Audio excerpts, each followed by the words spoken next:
അപ്പോൾ ആ സ്ത്രീ പറഞ്ഞത്, എന്നെ ഇക്ക അടിച്ചിട്ട് ഞാൻ മരിച്ചു കഴിഞ്ഞാൽ ഇക്ക ജയിലിൽ പോകുന്നതാണ്. പൊതുവെ നാസിസ്റ്റിന്റെ സ്റ്റേജ് 4 തിരിക്കുക. ഈ അടുത്ത് അതുമില്ല എന്നുള്ള സ്ത്രീക്ക് മരിച്ചില്ല, മരണം വരെ വരിക്കാൻ ഇവർ തയ്യാറാവും. ഇപ്പൊ നമ്മൾ നാസിസ്റ്റ് വിക്ടിമിനെ എടുക്കുകയാണ്. അത് സ്ത്രീ ആവട്ടെ, പുരുഷനാവട്ടെ, ഭർത്താവട്ടെ, ഭാര്യ ആകട്ടെ, മക്കളാവട്ടെ, മാതാപിതാക്കളാവട്ടെ, ദൈനംദിന ജീവിതത്തിൽ അവരത് ഏതൊക്കെ രീതിയിലായിരിക്കും അവരെ ബാധിച്ചിട്ടുണ്ടാവുക? ഒന്നാമത്തെ കാര്യം എന്ന് പറഞ്ഞാൽ, ഏറ്റവും പ്രധാനം, ഇപ്പോൾ ഭാര്യ എടുക്കുകയാണെങ്കിൽ കോൺഫിഡൻസ് ഒട്ടും ഉണ്ടാവില്ല. ഇപ്പോൾ ഞാൻ ഈ അടുത്ത് കണ്ട ഒരു കാഴ്ച എന്ന് പറഞ്ഞാൽ, ഒരു സ്ത്രീ അവർ ബാങ്ക് ഉദ്യോഗസ്ഥയാണ്, ഭർത്താവാണെങ്കിൽ സാധാരണ ഒരു ജോലിക്കാരനും. അപ്പോൾ ഇവർ അക്ഷയ സെൻറ്ററിൽ പോവാണ്. ആര്? ഈ ബാങ്ക് ഉദ്യോഗസ്ഥയായ ഈ ഭാര്യ, മകളും പോകുന്നുണ്ട്. അപ്പോൾ ഈ ഭർത്താവ് പറയാണ്, മകളോട് പറയാണ്, അമ്മക്കൊന്നും അറിയില്ല കേട്ടോ, അമ്മക്ക് പൂരിപ്പിക്കാനൊന്നും അറിയില്ല, അപ്പോൾ നിങ്ങൾ ഫോമൊക്കെ നീ വാങ്ങിയിട്ട് നീ തന്നെ പൂരിപ്പിക്കണേ. നിങ്ങൾ ആലോചിക്കേണ്ടത് ഒരു ബാങ്ക് ഉദ്യോഗസ്ഥയായ സ്ത്രീയെ പറ്റിയാണ് പറയുന്നത്. നിരന്തരം ഇത് പറഞ്ഞ് കേൾക്കുന്ന ഈ സ്ത്രീക്ക് എന്താ ഉണ്ടാവുക? തൻ്റെ കഴിവിനെ പറ്റി ഡൗട്ട് ഉണ്ടാവും. പിന്നീട് എന്താ സംഭവിക്കുക പറഞ്ഞാൽ, എല്ലാ വിഷയത്തിൽ നിന്നും ഉൾവാങ്ങുന്ന അവസ്ഥ. ഇപ്പോൾ ഈ സ്ത്രീയെ ഞാൻ പിന്നീട് കണ്ടിരുന്നു. അപ്പോൾ ഈ സ്ത്രീ പറഞ്ഞത്, എനിക്കൊന്നും ചെയ്യാൻ ധൈര്യമില്ല, ഒന്നും ചെയ്യാനേ തോന്നുന്നില്ല എന്ന്.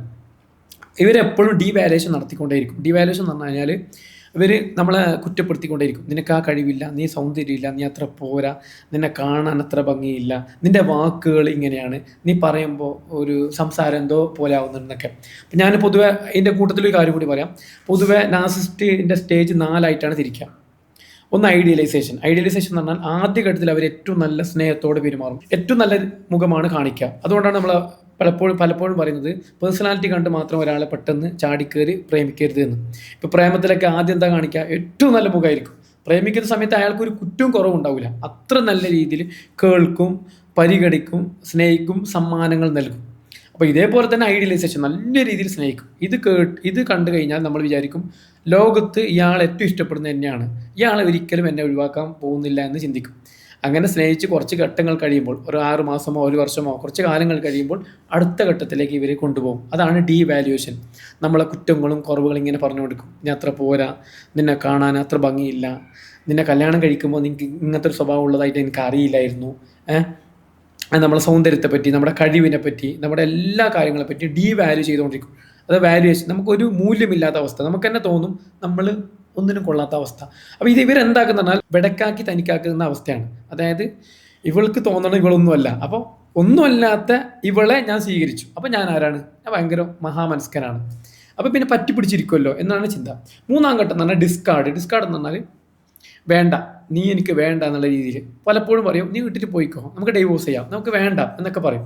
അപ്പോൾ ഡിസ്കാർഡ്. അപ്പോൾ പലപ്പോഴും ആ ബന്ധത്തിൽ നിന്ന് തന്നെ അയാൾക്ക് താല്പര്യമില്ല എന്ന് തോന്നുന്ന രീതിയിൽ. അപ്പോൾ അവിടെയാണ് സൈലൻറ്റ് ട്രീറ്റ്മെൻ്റ് ഒക്കെ കാണിക്കുക. സൈലൻറ്റ് ട്രീറ്റ്മെൻറ്റ് എന്ന് പറഞ്ഞാൽ, കുറേ കാലം മിണ്ടാതിരിക്കുന്ന പറഞ്ഞാൽ, ഇവർ നമ്മളെ വീട്ടിലുണ്ടാവും, ബാക്കിയുള്ളവരൊക്കെ സംസാരിക്കും, പക്ഷെ നമ്മോട് മാത്രം സംസാരിക്കൂല. ഗോസ്റ്റിംഗ് എന്നൊക്കെ പറയും. അതായത് പ്രേതം പോലെ ആ വീട്ടിലുണ്ടാവും, പക്ഷെ നമ്മളോട് മിണ്ടൂല, നമ്മളെ പരിഗണിക്കൂല. നമുക്കറിയാം നമ്മളോട് എന്തോ ഒരു അവഗണന കാണിക്കുന്നുണ്ട്.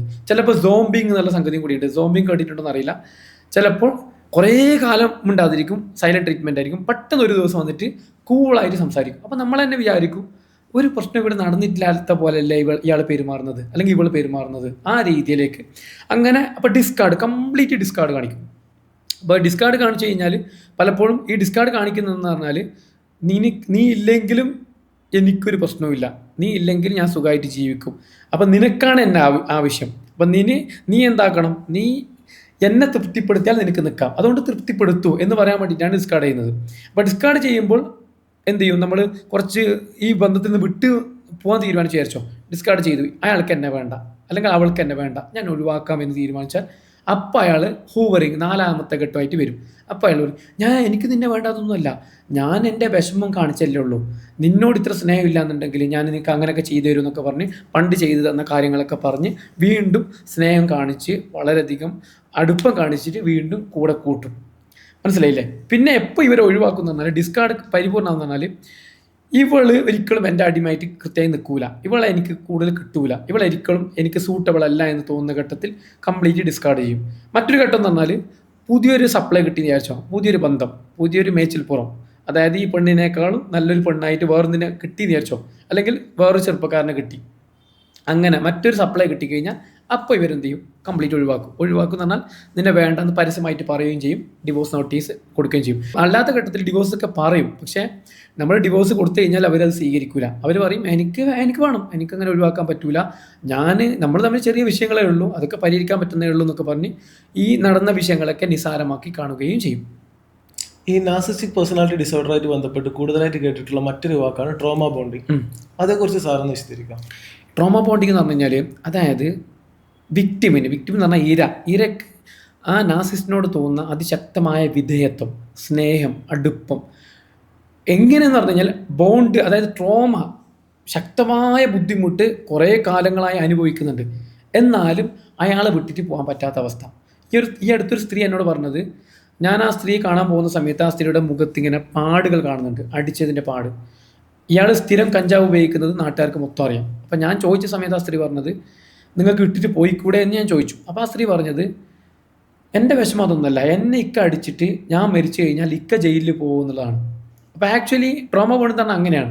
അതായത് എത്ര ഉപദ്രവിച്ചു കഴിഞ്ഞാലും, എത്ര കൊല ചെയ്ത് കഴിഞ്ഞാലും അവരെ ഇട്ടിട്ട് പോകില്ല. ഈ അടുത്ത് അതുമില്ല എന്നുള്ള സ്ത്രീക്ക് മരിച്ചില്ല. നിങ്ങൾ ആലോചിക്കേണ്ടത്, മരണം വരെ വരിക്കാൻ ഇവർ തയ്യാറാവും. പ്രത്യേകിച്ച് സ്റ്റോക്ക്ഹോം സിൻഡ്രോം എന്നൊക്കെ കേട്ടിട്ടൊന്നും അറിയില്ല. സ്റ്റോക്ക്ഹോം സിൻഡ്രോം എന്ന് പറഞ്ഞു കഴിഞ്ഞാൽ ബന്ദികളായ ആൾക്കാർക്ക് തങ്ങളെ ആ ബന്ദികളാക്കിയ ആൾക്കാരോട് തോന്നുന്നൊരു വിധേയത്വമുണ്ട്. അതാണ് സ്റ്റോക്ക്ഹോം സിൻഡ്രോം. ഇതേപോലെ സംഗതിയാണ് ട്രോമ ബോണ്ടിങ്. ഇവർ കൊന്നാലും ഇവരെ വിട്ടിട്ട് പോകില്ല. അപ്പോൾ ന്യായീകരിക്കും. നമ്മളൊക്കെ പറയാണ്, നിങ്ങൾ ഇങ്ങനെ ബുദ്ധിമുട്ടിലാണ്, നിങ്ങൾ അയാളെ കൂടെ ജീവിക്കുന്നതിൽ ഒരു കാര്യമില്ല, മാത്രമല്ല കാലാകാലം ആ വ്യക്തി മാറാൻ പോകുന്നില്ല എന്ന് പറഞ്ഞാലും ഇവർ ന്യായീകരിക്കും. എൻ്റെ ഇക്ക മുന്നേ എന്നെ സ്നേഹിച്ചിട്ടുണ്ട്, അങ്ങനെ ചെയ്തിട്ടുണ്ട്, എന്നോട് സ്നേഹം ഉറപ്പായിട്ടുണ്ട്, അത് നിങ്ങൾക്ക് തോന്നുന്നതാണ്, എനിക്ക് പല കാര്യങ്ങളും ചെയ്ത് തന്നിട്ടുണ്ട് എന്നൊക്കെ പറഞ്ഞ് ആ ബന്ധത്തിൽ തന്നെ ഉറച്ചു നിൽക്കുന്ന അവസ്ഥ. ശരിക്കും പറഞ്ഞാൽ ട്രോമ ബോണ്ടിങ് ആണ് ഈ ഒരു നാർസിസ്റ്റ് വിഷയത്തിൽ ഏറ്റവും ഡേഞ്ചറായ കാര്യം. ട്രോമ ബോണ്ടിങ് ഉള്ളത് കൊണ്ടാണ് ഇവർ കഴിച്ചിലായി പോകുന്നത്, ആര് നാർസിസ്റ്റ്. മാത്രമല്ല ഇവർക്കറിയാം ഒരാളെ ട്രോമ ബോണ്ടിങ് എങ്ങനെ ഉണ്ടാക്കണമെന്ന്. അപ്പോൾ അതിനുള്ള തന്ത്രം ആദ്യം തന്നെ മെനയും. അത് പല രീതിയിലും ഗിൽറ്റ് ട്രിപ്പിങ്, കുറ്റബോധം ഉണ്ടാക്കിയിട്ട്, നീ എന്നെ ഒഴിവാക്കി കഴിഞ്ഞാൽ പിന്നെ ഞാൻ ഉറപ്പായിട്ട് മരിച്ചോ, പിന്നെ എനിക്ക് ജീവിതമില്ല എന്നൊക്കെ പറഞ്ഞ് പല രീതിയിലും പറയുമ്പോൾ അതൊക്കെ വിശ്വസിച്ച് ആ വിക്ടിം കൂടെ നിൽക്കുന്ന ഒരവസ്ഥയാണ്. വളരെ പരിതാപകരമായ ഒരവസ്ഥ തന്നെയാണ് ട്രോമ ബോണ്ടിങ്. ഇന്നത്തെ കാലത്ത് നമ്മൾ കൂടുതലായിട്ടും കേട്ടുവരുന്ന ഒരു വാക്കാണ് ടോക്സിക് റിലേഷൻഷിപ്പ്. അപ്പോൾ ഒരു റിലേഷൻഷിപ്പ് ടോക്സിക് ലെവലിലേക്ക് എത്തുന്നത് വരെ ഒരു പരിധിവരെ ആൾക്കാർ പിടിച്ചു നിൽക്കുന്ന ഈ ട്രോമ ബോണ്ടിങ് കൊണ്ടായിക്കൂടെ? ട്രോമ ബോണ്ടിങ് മാത്രമല്ല, ഞാൻ പറഞ്ഞില്ല, ഒരു ബന്ധത്തിൻ്റെ തുടക്കത്തിൽ തന്നെ ഇപ്പോൾ പേഴ്സണാലിറ്റി എന്നുള്ള വാക്കിൻ്റെ അർത്ഥം പേഴ്സോണ എന്നുള്ള ലാറ്റിൻ വേർഡാണ്. അതിൻ്റെ അർത്ഥം എന്ന് പറഞ്ഞാൽ മുഖം മൂടി. അപ്പോൾ മുഖം മൂടി ഇട്ടിട്ടായിരിക്കും പെരുമാറുക. അപ്പോൾ നിങ്ങൾ ആലോചിച്ച് നോക്ക്, ഒരാൾ പ്രേമിക്കുന്നുണ്ടെങ്കിൽ, അല്ലെങ്കിൽ തിരിച്ചാണോ പെണ്ണാവട്ടെ പ്രേമിക്കുന്നുണ്ടെങ്കിൽ എങ്ങനെയായിരിക്കും ആദ്യം ഇടപെടുക? നല്ല രീതിയിൽ പൊളൈറ്റായിട്ട് എന്ത് പ്രശ്നത്തിനും സഹായിക്കാനുള്ള ഒരു മെൻറ്റാലിറ്റിയോടാണ് ഇടപെടുക. മാത്രമല്ല എന്ത് പറയുന്നതും കേൾക്കും, ഏത് പാതിരാക്ക് വരെ കേൾക്കും. മാത്രമല്ല പാതിരാക്ക് ബുദ്ധിമുട്ടിയാൽ പോലും സഹായിക്കാൻ വേണ്ടി ഓടിപ്പോവും. എത്ര സമ്മാനം ചോദിച്ചാലും ചോദിക്കാതെയും ചോദിച്ചിട്ടും എന്തും കൊടുക്കും, അതും കടം വാങ്ങിയിട്ടൊക്കെ കൊടുക്കും. അപ്പോൾ ഇങ്ങനൊരു ആദ്യം തന്നെ ഒരു നല്ലൊരു ലവ് ബോംബിംഗ് എന്നാണ് പറയാം, ഒരു ബോംബ് ഇടുകയാണ് ചെയ്തത്. സ്നേഹം കൊണ്ടൊരു ബോംബ് ഇട്ട് വളരെയധികം അടുപ്പം ഉണ്ടാക്കും. ആ അടുപ്പം ഉണ്ടാക്കിയിട്ട് പിന്നെ ബുദ്ധിമുട്ടിച്ച് കഴിഞ്ഞാലും അവിടെ ബോണ്ട് ഉണ്ടാവും. അതിനാണ് ട്രോമ ബോണ്ടിങ് എന്ന് പറയാം. ആദ്യം അടുപ്പം ഉണ്ടാക്കി പിന്നെ ശല്യപ്പെടുത്തുകയാണെങ്കിൽ പോലും ആ ഉണ്ടാക്കിയ അടുപ്പം അവിടെ തന്നെ അങ്ങനെ ഉണ്ടാവും. അപ്പോൾ അതുകൊണ്ടാണ് ഈ ടോക്സിക് റിലേഷൻഷിപ്പിൽ നിന്ന് പോവാത്തത്. ശരിക്കും പറഞ്ഞു കഴിഞ്ഞാൽ ട്രോമ ബോണ്ടിങ്ങിന് കാരണമാവുന്നത് ലവ് ബോംബിംഗ് ആണ്. ആദ്യം കൊടുക്കുന്ന സ്നേഹമാണ്. മാത്രവുമല്ല, ഇപ്പോൾ ഒരു പെൺകുട്ടി എടുത്തു നോക്കാം. ഈ പെൺകുട്ടിയെ തൻ്റെ വീട്ടുകാർ തീരെ പരിഗണിക്കുന്നില്ല, തൻ്റെ മാതാപിതാക്കളോ ബ്രദേഴ്സോ ആരും പരിഗണിക്കുന്നില്ല. ഞാൻ നേരത്തെ പറഞ്ഞ ഈ ടോക്സിക്കായ നാർസിസ്റ്റായ കാമുകൻ നല്ല രീതിയിൽ പരിഗണിച്ചു. അപ്പോൾ ഇവളെ സംബന്ധിച്ച് ഇവൾക്ക് ഇതുവരെ ജീവിതത്തിൽ കിട്ടാത്ത സ്നേഹമാണ് ഇയാളിൽ നിന്ന് കിട്ടിയിട്ടുള്ളത്. അങ്ങനെ കിട്ടിയ സാഹചര്യത്തിൽ അയാൾ പിന്നെ എത്ര മോശം രീതിയിൽ പെരുമാറിക്കഴിഞ്ഞാൽ ഈ പെൺകുട്ടി വിചാരിക്കുന്നത് എന്താണ്, എന്നെ ഇതുവരെ ഇങ്ങനെ സ്നേഹിച്ച ഒരാളില്ല, എൻ്റെ മാതാപിതാക്കൾ ഇങ്ങനെ മനസ്സിലാക്കിയില്ല, സ്നേഹിച്ചിട്ടില്ല. അപ്പോൾ അയാൾ എത്ര മോശമായാലും ഞാൻ അയാളെ ഒഴിവാക്കേണ്ട ആവശ്യമില്ല, അയാൾ മോശക്കാരനാണ്. പക്ഷേ എന്നെ ഈ ജീവിതത്തിൽ കുറച്ചെങ്കിലും സ്നേഹിച്ചതാരാണ്?